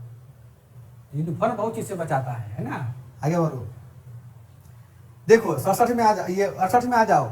निम्नलिखित नगरों में से कौन सा एक भूमध्य रेखा के सर्वाधिक निकट है? ये ना भूमध्य रेखा, इसमें इंफॉर्मेशन है तो कुछ होगा। सिंगापुर होगा इसका राजधानी, ये सिंगापुर सबसे नजदीक है। जितना भी कैपिटल है ना या देश है, सबसे नजदीक क्या है? सिंगापुर बसा पड़ा हुआ है। 69 में आ जाइए। निम्नलिखित में से कौन सा एक जल डमरू मध्य अंतरराष्ट्रीय तिथि रेखा के सर्वाधिक निकट है? जो है हाँ सही बोल रहे हैं, बेरिंग। ये तो काफी मतलब आसान क्वेश्चन है कि जो इंटरनेशनल डेट लाइन गुजरता है ना, वो कहाँ से गुजरता है? बेरिंग स्ट्रेट से गुजरता है। हमसे इंटरव्यू में यही पूछा गया हुआ था, गूगल में ऑप्शनल था, पूछ दिया कि बताइए कि इंटरनेशनल डेट लाइन कहाँ से गुजरता है, तो बता दो। वो इंटरव्यू कम लेता है, बुढ़ो से बैठेगा, बिस्कुट खाएगा, चाय पिएगा, और किसी को मतलब नहीं किसी से। वो 4 गो 5 गो रहता है ना, वो उसमें और ज्यादा कंपटीशन होता है। सोचेंगे कि हम बढ़िया क्वेश्चन पूछे तो हम पूछे, बात समझ में आ गया। अब एक मेंबर क्वेश्चन पूछेगा आपसे, तो आपको जवाब तो सबको आई कॉन्टेक्ट से देना है, लेकिन आपके उत्तर से बाकी 4 को फर्क नहीं पड़ेगा, उन्हीं को फर्क पड़ेगा। अपना वो मगज में रह रहे हैं।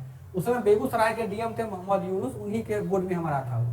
तो वो कभी आते थे, कभी पीछे चले जाते, बिस्किट उस्किट खाने के लिए वो व्यवस्था दिया रहता है बीपीएससी को बच्चे। हंस दोगी ना तो तुमको 1 साल और हंसवाएगा बीपीएससी, है ना। तो खाते रहेंगे अपना वो। और हम जो थे उनका इनके बोर्ड में था, क्या ना, यूनुस बोर्ड में थे, और जियालाल आर्या थे वो। अभी वो आए, आप इंटरव्यू लेने आए थे हमारे यहाँ। सोचो हम उनके यहाँ इंटरव्यू दिए थे बीपीएससी में, अभी उनको हम बुलाए थे इंटरव्यू में। सबको काफी बुजुर्ग है, उनका पूरा दांत टूट गया हुआ है, बिस्कुट खाते थे पीछे से, यहाँ से निकल रुमाल रखे हुए रहते थे। बहुत अच्छा से वो लोग ट्रीट करते हैं। जो बाहर 20-25, वो डिपेंड करता है तुम्हारे जवाब पर। बाहर बोलते हैं ना कि बाहर में इतना हाई, कुछ नहीं, एकदम बहुत नॉर्मल वहाँ रहेगा, एकदम आसान से आपसे पूछेगा, आपसे अच्छे से बात करेगा, आपको पानी ऑफर करेगा, बिस्किट भी ऑफर करेगा। हाँ बिस्किट रहता है, काजू रहता है, उसके बाद की किशमिश रहेगा, जिसको जो खाने का मन है वो सब देते हैं। हमको पूछा ही नहीं। चलो आगे बढ़ते हैं, इसका बिल्डिंग हो जाएगा, ठीक है। अब देखो 70 में आ जाओ। निम्नलिखित में से किन देशों की मालडोबा के साथ साझी सीमाएं बनती है? देखिए मालडोबा भी काफी, ये न्यूज में भी ये रहा, हो सकता है बीपीएससी आपसे पूछ दे। देखो यहीं पर एक छोटा सा देश, उस देश का नाम क्या है? मालडोबा, ठीक है। इसको एक बड़ा सा देश यहाँ पर घेर के रखा हुआ है, और एक यहाँ पर इसको बड़ा सा और देश घेर के रखा हुआ है।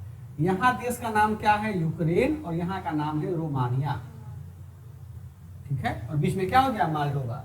तो मालडोबा बार बार यूएन में कहता है कि सर लड़ाई कर रहा है रशिया यूक्रेन से, हम पर भी कभी कभी क्या गिर जाता है?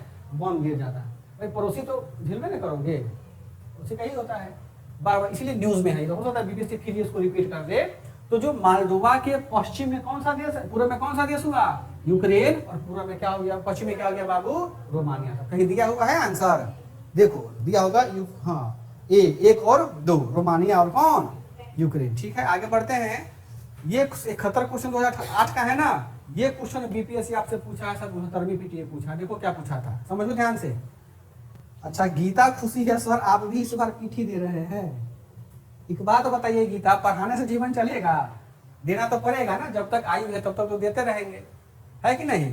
73 में आ जाओ। निम्नलिखित कथन पर को क्या करना है? विचार करना है। पहला कह रहा है अजनान संयुक्त राज्य अमीरात के 7 अमीरातों में से क्या है? एक है। सही की गलत? इसको छोड़ो, क्या है। सेकंड में आ जाओ। रस और खैमाह संयुक्त अरब अमीरात से जुड़ने वाला अंतिम शेख राज्य था। पहले हमको ये बताओ, आप लोग बार बार सुनते होंगे अमीरात। अमीरात का मतलब क्या होता है? एक वर्ड आप लोग सुनते होंगे, उसका नाम बोलते हैं अमीरात, ठीक है। देखो अमीरात जो होता है बाबू दो शब्द से मिलकर बना हुआ है, एक बना हुआ है अमीर, दूसरा मिलकर बना हुआ है आद। अमीर का मतलब वही रिच, आद का मतलब क्या होता है शासन। ये अरबी शब्द है। अब देखो अमीरात का मतलब होता है कि एक ऐसा भूभाग, एक ऐसा भूभाग जिस पर एक कोई सबसे बड़ा अमीर शासन करता हो, उसी का बेटा उसी का बेटा उसी का बेटा काम करता हो। ठीक है, तो जैसे देखिए यहाँ क्या लिखा हो गया अजनान। ठीक है, तो अजनान जो है एक क्या, हाँ ठीक है अजमान। ठीक है, अजमान जो है क्या है, एक छोटा सा इलाका है, इसमें पॉपुलेशन रहता होगा, लेकिन इसका जो राजा होता होगा ना, उसी राजा को बोला जाता है वहां पर क्या अमीर बोलते हैं या शेख बोलते हैं। अब इस पर राजा का बेटा ही राजा होगा, फिर इसका बेटा क्या होगा राजा होगा। बात समझ में आएगा, इसी को बोलते हैं अमीरात। ठीक है, तो अभी जो आप लोग देख रहे हैं ना यूएई, जब भी हम लोग क्या करते हैं चर्चा करते हैं, कह रहा है यूनाइटेड अरब एमिराट्स। यूएई जो होता है वास्तव में ऐसे प्रकार से इसमें 7 अमीरात मिला हुआ है। कितना अमीरात मिला हुआ है 7 अमीरात मिला हुआ है। 7 अमीरात से मिलकर के क्या बना हुआ है यूएई बना हुआ है। ठीक है, अभी देखते हैं कि 7 अमीरात आखिर कौन कौन है, एक से लेकर के 2 तक। देखिएगा कि जब इसका वहां पे जब इनका क्या उसको कौन सा जगह हो गया, हाँ जब मध्य एशिया में अरब देशों में उतना ज्यादा डेवलपमेंट नहीं था भाई, वीरान है, खेती बाड़ी तो वहां पर है नहीं, तो वहां के अरबियन लोगों ने क्या किया, अरबियन लोगों ने वहां पर उपाय निकाला कि देखो हम टुकड़ों में बटे हुए हैं ना, तो हमारा विकास नहीं हो पाएगा, तो सब अगर हम लोग साथ में रहेंगे तो विकास हो जाएगा। ठीक है, तो 1971 ईस्वी का समय ऐसा होता है, 71 में जो अरब देश का प्रांत होते हैं, जो 7 जो अलग अलग देश होते हैं ना, इन 7 अलग अलग देश यानी जो एक अलग शासक होता है, ये अलग हो गया पहला, एक अलग इसका राजा बना हो गया, तो सबका मीटिंग हुआ 1971 में, एगो डॉक्यूमेंट एग्रीमेंट किया, तो इन 7 देशों को मिलाकर के बना दिया गया, क्या बाबू बना दिया गया यूनाइटेड अरब अमीरात, यानी अरब के 7 देशों का समूह। वास्तव में यूएई कोई देश नहीं है, वो क्या है 7 अलग अलग देशों का समूह है। आई बात समझ में, और 7 अलग देशों का समूह, इसमें यही कहा गया कि राजा आप रहिए, हम राजा नहीं बनेंगे, आपका जो आप ही रहिएगा, बस हम लोग आपस में मिल करके काम करेंगे। ठीक है, तो ये 7 कौन कौन है उसमें लिख लीजिए नाम, आप लोग बीबीसी पूछा हुआ क्वेश्चन है, ये लिख लो, लिखवा देते हैं। अजनान, अजमान या अजनान कौमा अमीरा, उसके बाद लिखिएगा Abu Dhabi comma Dubai comma शारजहां Fujairah, फू जौ पर दुगो एकले राह फुजैराह, उम्न अल कुनैन, ऐसे लिखेंगे उम्न अल कुनैन। क्या हो गया 6 हो गया। 7वां में लिखिए रास अल खैरा, ऐसे लिखेंगे रास अल खैरा। 7 हो गया। अब देखो ये जो रास और खैरा है ना, ये जुड़ा था 1972, बाकी का 6 किस में जुड़ा था 1971 में, और ये कब जुड़ गया बाबू 1972 में। आई बात समझ में। अब बीपीएससी साल 69वीं या 68वीं यही पूछा गया हुआ था, अब पूछा है ना कि निम्नलिखित में से कौन यूएई का क्या है मिला, मतलब वो शहर है ना। ठीक है, अब देखो अब ये 7 को बन गया। अब जब 7 मीटिंग किया तो बोला भाई अब कैपिटल हम कहाँ रखेंगे, तो सबका कैपिटल कहाँ रख दिया गया अबू धाबी, ध्यान रखिएगा, यानी यूएई की राजधानी कहाँ हो गया अबू धाबी। और आज देखो तो कि 7 देश जब आपस में मिल गया, तो आप देखती हो ना यहाँ कुछ नहीं है, लेकिन सबसे ज्यादा इकोनॉमी यहीं पर है। यहाँ कितना भी पैसा कमाया, टैक्स तुमको नहीं देना है, कमाते रहो जितना कमाना है वहां पर। इसका मतलब क्या हुआ, इसका मतलब हुआ जब निबंध लिखा, निबंध इसका एग्जाम्पल देना कि हम लोग बिखर करके क्या होते हैं विकास को नहीं कर पाएंगे, जब हम लोग जुड़ते हैं ना तब हम लोग विकास करते। देखते हो भाई जो होता है बचपन से कितना प्रेम से बड़ा हुआ, शादी के बाद अलग हो जाता है, तो परिवार वीक हो जाता है। अगर आप बड़े भाई हैं घर के तो आप सही है, छोटा भाई तो बदमाश होबे करता है, आप सही है, अपनी संपत्ति लेके क्या करोगे, दो भाई से अलग मत कभी होना। अगर परिवार साथ रहेगा तो कोई भी गांव का लोग आप पर उंगली नहीं उठाएगा, है ना। अलग होगा तो आपका कान अलग भरेगा, काम अलग भरेगा। अलग भाई क्यों होता है, 2 कारण होता है, एक तो उसकी कारण होता है पत्नी, दूसरा कारण होता है उसका जमीन जायदाद या घर द्वार का, है ना। अगर आप में बुद्धि है, विवेक है, अगर बड़ा भाई आप हैं, अगर पत्नी को हैंडल कर लिए, जमीन जायदाद से मुंह माने, तो आप आराम से एक अच्छा भाई कहलाइएगा, है ना। ठीक है, एग्जाम्पल है ना, कितना अभी डेवलप इसका हो गया हुआ है, बात समझ में आ गया। यहाँ कुछ भी नहीं है, लेकिन फिर भी देखिएगा क्या होता है, पैसा खराब है। ठीक है। चलो आगे बढ़ते हैं, आगे आ जाओ। इसका आंसर क्या हो जाएगा? 2 हो जाएगा, 2 मतलब 1 2 दोनों हो जाएगा। ये याद रखना, ये बहुत महत्वपूर्ण क्वेश्चन है ना, बहुत बच्चा गलत किया था 69 वाले में। आगे बढ़े, देखो 72 में आ जाओ। जनसंख्या के घटते हुए क्रम में चीन और भारत के बाद कौन 2 देश आते हैं? जनसंख्या के घटते क्रम में बताओ। 2 10 का क्वेश्चन है ये। क्या होगा सबसे अधिक जनसंख्या किसका? इंडिया। भारत का। भारत के बाद चीन, चीन के बाद यूएसए, यूएसए के बाद हाँ इंडोनेशिया हो गया। ये याद रखिएगा सीरीज का, है ना। चलो आगे बढ़ते हैं। इसका आंसर क्या हो जाएगा बाबू? 72 का हो जाएगा बी फॉर बॉम्बे। गीता, आपके फ्रेंड के पास यदि एप्पल का फोन होगा तो नहीं चलेगा तो उनको कहिएगा, कोई उसमें कोई समस्या नहीं, क्योंकि एप्पल का हमारा एप्लीकेशन अभी उस पर काम करवा रहे हैं हम लोग। उसका काफी कॉस्टिंग लगता है ना एप्पल पे बनाने में एप्लीकेशन को। उनको बोलिएगा कि www.biharnaman.in है ना, वेबसाइट है, इस पर क्लिक करेंगे। क्लिक करने के बाद में स्टूडेंट लॉगिन पे जाएंगे तो गूगल के माध्यम से वो क्लास को ज्वाइन कर लेंगे। जिनके पास भी एप्पल का फोन हो ना, अगर एप्लीकेशन नहीं डाउनलोड हो रहा है हमारा, तो वेबसाइट है, वेबसाइट से आप जाइए, यहाँ से लाइव क्लास कीजिए। थोड़ा सा तो बुद्धि लगाना पड़ेगा ना, है कि नहीं। अब हमारे पास उतना पैसा तो नहीं है कि भाई एप्पल का हम अभी हम बनाया जाएगा बाद में जब होगा पैसा कौन तक। अभी तो हम सीमित संसाधन में ही सेवा प्रदान कर रहे हैं, जितना हमसे हो पा रहा उतना, है ना। जब होगा तो देंगे। ठीक है गीता, उनको बोल दीजिएगा अपने मित्र को इस प्रोसेस से वो काम करे, हो जाएगा उसमें। एप्पल हो, टेप्पल हो, बेपल हो, सब चलेगा उसमें गूगल से। ठीक है आगे बढ़ते हैं। वैसे ही पूजा है, ये भी एप्पल का फोन रखी हुई है। 15 की 16 आता है, अभी 15 है। 1,40,000 का उसका ये दाम है उसका, बताइए। पापा उसके बिजनेसमैन है, उसके फोन भी नहीं चलता, वो भी गूगल से देख रही है करके, है व्यवस्था है। आगे बढ़ते हैं। 73 में आ जाइए। निम्नलिखित देशों पर हमको विचार करना है तो विचार कीजिए। ऑस्ट्रेलिया, नामीबिया, ब्राजील और चिल्ली, इन चारों में से किसमें ये गुजरता है मकर रेखा? तो खैर याद करने वाला चीज है ना, इन चारों से गुजरता है। लूसेंट में आप इसको जरूर पढ़ लीजिएगा लास्ट में कि मकर रेखा का कौन कौन से देश गुजरते हैं, है ना। 73 का क्या हो जाएगा? डी। 74 में आ जाइए। 74 में कहता है क्या है कि बर्लिन, ये देखो कि नगर दिया गया हुआ और दूसरे साइड में क्या दिया गया है बाबू? नदी दिया गया हुआ है। उसमें कहता है कि बर्लिन है, बर्लिन राइन नदी के किनारे स्थित है। ये सही कि गलत है? देखो लंदन जो है टेम्स के किनारे है ना।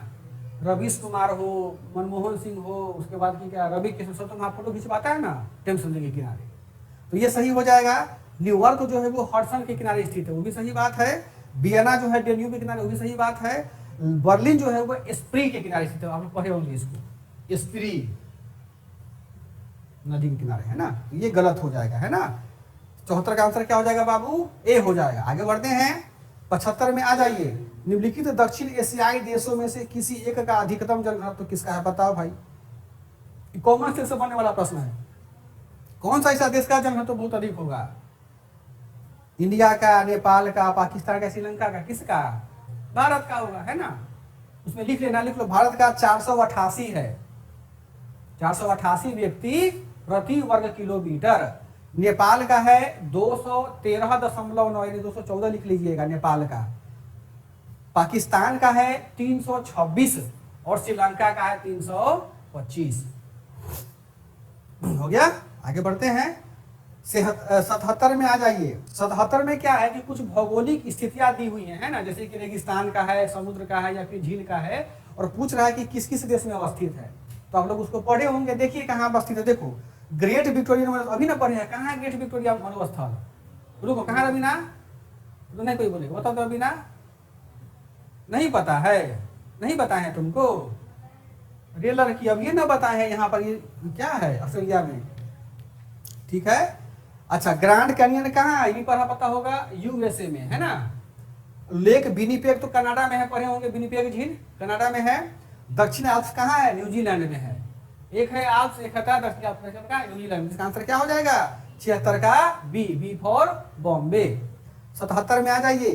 केप केनवेरल जिस स्थल से अंतरिक्ष यान छोड़े जाते हैं किस तट पर अवस्थित है? सबको मालूम है भाई, अमेरिका में है ना। अमेरिका जैसे हम लोग कहाँ से अंतरिक्ष छोड़ते हैं, इसरो सतीश धवन ऐसे रिकॉर्ड छोड़ते हैं, उसी प्रकार अमेरिका में केप केनवेरल एक अंतरिक्ष यान स्थल है, वहां से हम लोग क्या छोड़ते हैं? जहाज छोड़ते हैं अंतरिक्ष में जाने वाला तो कहाँ स्थित है अमेरिका के कौन से राज्य में है?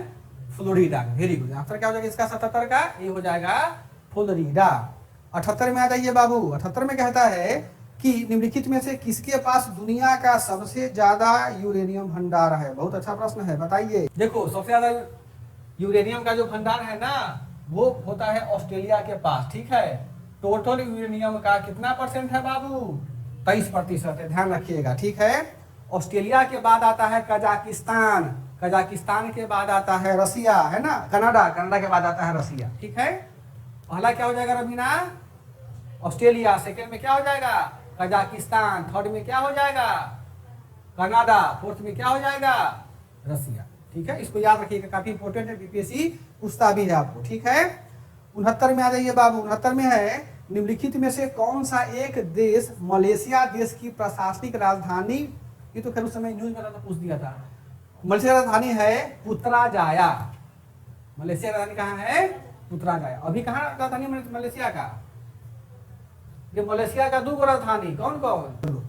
देखते रहना। 80 में आ जाओ। मलक्का के जलडमरू मध्य में से यात्रा करते हुए निम्नलिखित में से किस एक से आप गुजर सकते हैं, ये बताइए। पहले देखो मलक्का आखिर हमारा है कहाँ, तब ना आखिर बताओगी, है कि नहीं। देखो दक्षिणी हिंद महासागर में जाइएगा, ये आपका एक देश है, उस देश का नाम है इंडोनेशिया। क्या नाम है? इंडोनेशिया। और यहाँ एक देश, उस देश का नाम है मलेशिया, ठीक है। इसी दोनों के बीच में क्या है? एक स्टेट पाया जाता है, उसका क्या नाम दिया हुआ है पेपर में? मलक्का, मलक्का संधि, ठीक है। क्या है? मलक्का गुजरता है, ठीक है। अब पूछ रहा है कि मलक्का जलडमरू से यात्रा करते हुए निम्नलिखित में से किस एक से गुजर सकते हैं। देखिएगा कि इंडोनेशिया तो इंडोनेशिया का देश है कि द्वीप है? एक द्वीप है बहुत बड़ा, ध्यान रखिएगा। उसी द्वीप में क्या है? जावा समता सब बसा पड़ा हुआ है। देखिएगा इसी द्वीप में यहाँ पर ना इंडोनेशिया के पास में एक छोटा सा द्वीप, उस द्वीप का नाम है जावा। क्या नाम है बाबू? जावा। तो जब हम मलक्का मलक्का मतलब क्या? पानी का धारा है, नाम डाल दिया गया मलक्का। तो जब हम नाव पर चढ़ करके इस नदी से गुजरेंगे ना, यानी मलक्का जब गुजरेंगे तो हम पहले कहाँ जाएंगे?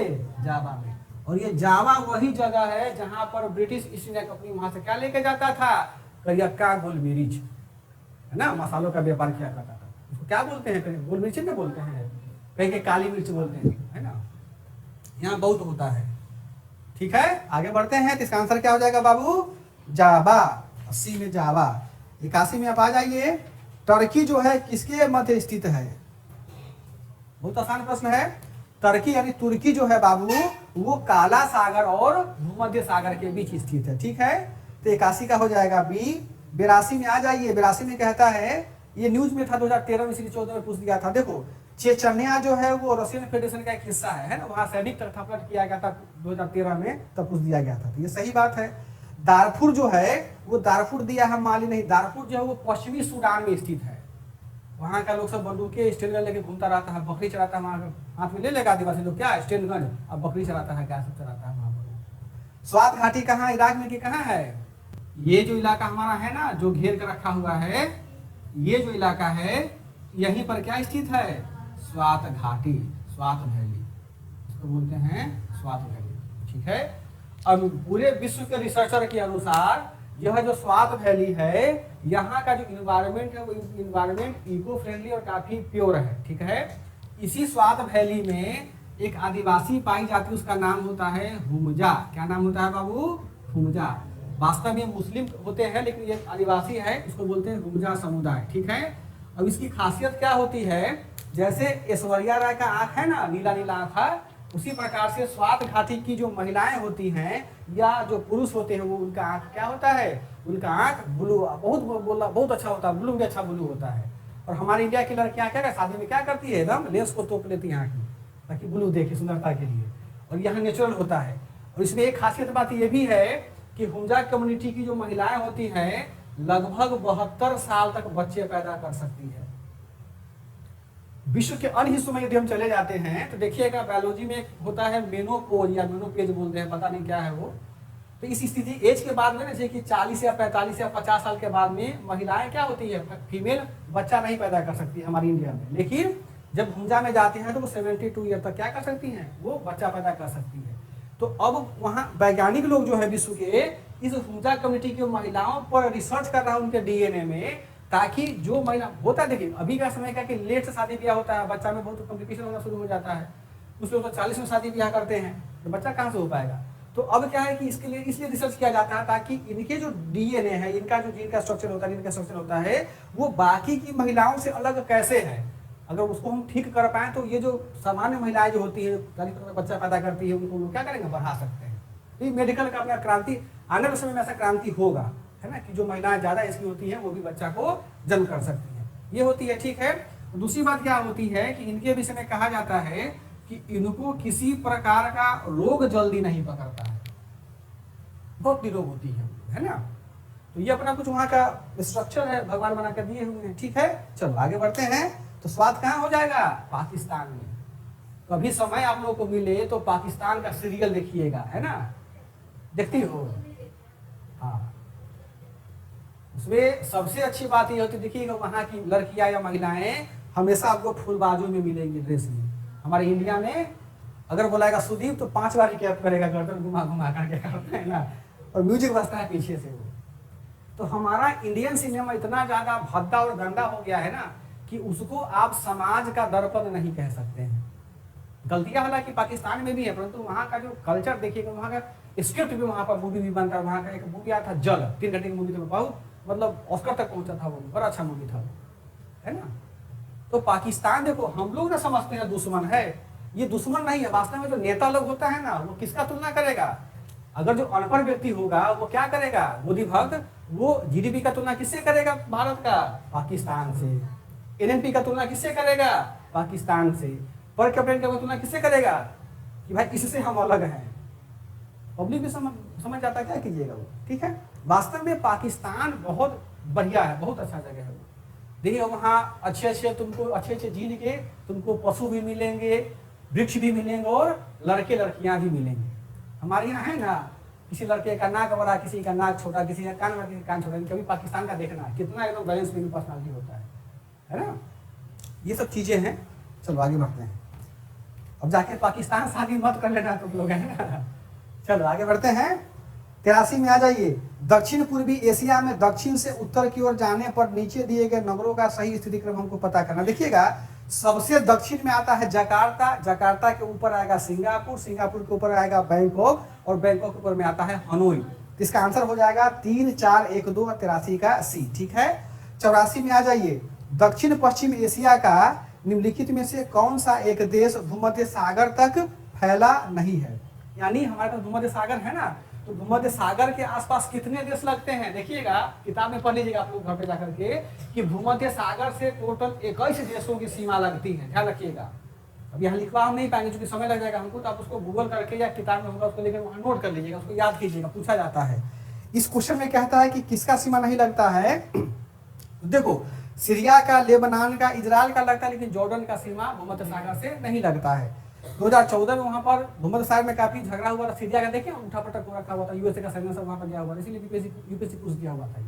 ठीक है, तो देखना वहाँ गूगल पे कि कितने देश लिख लेना वहाँ पे। फिर आओ, ट्रांस पैसिफिक पार्टनरशिप के संदर्भ में निम्नलिखित कथन पर हमको क्या करना है, विचार करना है। 2015 में क्या किया गया था, विश्व के कुछ वैसे देश जो प्रशांत महासागरीय देश हैं या उनके सीमावर्ती देश हैं, उन्होंने कुछ देशों को मिला करके एक ट्रांस पैसिफिक पार्टनरशिप बनाया, उसको बोलते हैं टीपीपी। उसका काम ये था कि हम आपके देश में क्या करेंगे, बिल्कुल फ्री होकर व्यापार करेंगे। भी कोई भी देश क्यों मीटिंग करेगा, व्यापार को बढ़ावा देने के लिए ना। वही कह रहा है कि यह चीन और रूस को छोड़ करके प्रशांत महासागरीय तटीय सभी देशों के मध्य एक समझौता है। ये गलत बात है, चीन भी था, रूस भी था, जितना भी पैसिफिक ओशन के आसपास का देश है सबको शामिल कर लिया गया था। उस समय टोटल 12 देश थे। हालांकि अब ये समाप्त हो गया, अब ये काम नहीं कर रहा। 2015 में ये काम करता था। अब कहता है कि यह केवल तटवर्ती सुरक्षा के प्रयोजन से किया गया सामरिक गठबंधन था। यानी ये टीपीपी का जो काम था, काम हमने क्या बताया कि व्यापार करना, तट का रक्षा करना नहीं था। सबका सी कोस्ट था ना जी, सब देशों का तटीय सीमा होता है, तो किसी भी देश की तटीय सीमा का रक्षा करना इसका काम नहीं था। इसका काम क्या था, हम व्यापार अच्छे तरीके से कर पाए। ठीक है, तो इसका आंसर क्या हो जाएगा, दोनों गलत है, 1 और 2 दोनों में से कोई नहीं होगा। ठीक है, ठीक है। आगे बढ़ते हैं 86 में आ जाइए। निम्नलिखित में से कौन सा भौगोलिक रूप से ग्रेट निकोबार के सबसे नजदीक है? तो बहुत अच्छा क्वेश्चन है, सुमात्रा सबसे नजदीक है, ये पढ़े भी होंगे आप लोग और बीपीएससी इसको पूछा भी है। ठीक है, सुमात्रा। ठीक है, आगे बढ़ो। 87 में आ जाओ। भूमध्य सागर की, फिर वही क्वेश्चन रिपीट कर दिया नहीं, हाँ देख रहे हो, एकदम रिपीट कर दिया क्वेश्चन। कहाँ पढ़े हैं देखो, 2015 में बीपीएससी यूपीएससी पूछा ना क्वेश्चन, सेम कहाँ रिपीट कर दिया? 17 में, इसी पेज में है ना। इसका आंसर क्या हो जाएगा? 3 और 4 लेबनान और सीरिया होगा, है ना। हाँ। अरे जॉर्डन इराक सीमा में नहीं लगता है, लेबनान सीरिया लगता है, तो 3 4 ना होगा, नहीं बताया 21 को देश होता है। ठीक है, तो 87 का हो जाएगा सी। ठीक है, 88 में आ जाइए। निम्नलिखित में से कौन सा मानव क्रियाकलापों के कारण हाल ही में बहुत अधिक संकुचित हो गया है? तो देखोगे अरल सागर जो है ना, अरल सागर जो है कजाकिस्तान और उज्बेकिस्तान के बॉर्डर पर है। एक झील है, वहाँ जो लोग पानी नहीं पीता था, अब क्या कितना ज्यादा वहाँ पर पॉल्यूशन फैल गया कि समुद्र क्या हो गया? सूख गया, मतलब वो झील सूख गया हुआ है। इसलिए न्यूज में था, तो यूपीएससी पूछ दिया था। तो अरल सागर क्या होगा? इसका आंसर हो जाएगा केवल अरल सागर, है ना, अराल या अरल। आगे आ जाओ। निम्नलिखित कथन पर हमको युग्म पर विचार करना है कि एड्रियाटिक सागर ये क्या है? हाँ, सागर और सागर से लगा हुआ देश पर हमको चर्चा करना है। देखिएगा कि एड्रियाटिक सागर के साथ में अल्बेनिया, क्रोएशिया, बोस्निया और हर्जेगोविना देश लगता है। तो यहाँ अल्बानिया है तो सही है ना। इसका आंसर हो जाएगा बी 1 3 4, है ना। क्रोएशिया जो होता है वो काला सागर से नहीं लगता है, बाकी भूमध्य सागर, लाल सागर का सब ये दिया हुआ है ना। 1 3 और 4 इसका आंसर हो जाएगा। ठीक, आज के लिए इतना ही करते हैं, 2 घंटे हो गए हैं हम लोग अभी। कल शनिवार है, देखते हैं कल अगर होगा तो हम मैसेज कर देंगे टेलीग्राम पे, अगर हमको कल क्लास लेना होगा तो, है ना। आप लोग इसको रिवाइज कीजिएगा घर पे जाकर के, है ना, भूगोल को, चिंता नहीं कीजिएगा, है ना। थैंक यू मुस्कान। चलो है, आज समझाना नहीं था ना, इसलिए चलिए ठीक है, हम लोग मिलते हैं, कल का हम डिस्कस कर देंगे, बता देंगे आप लोग।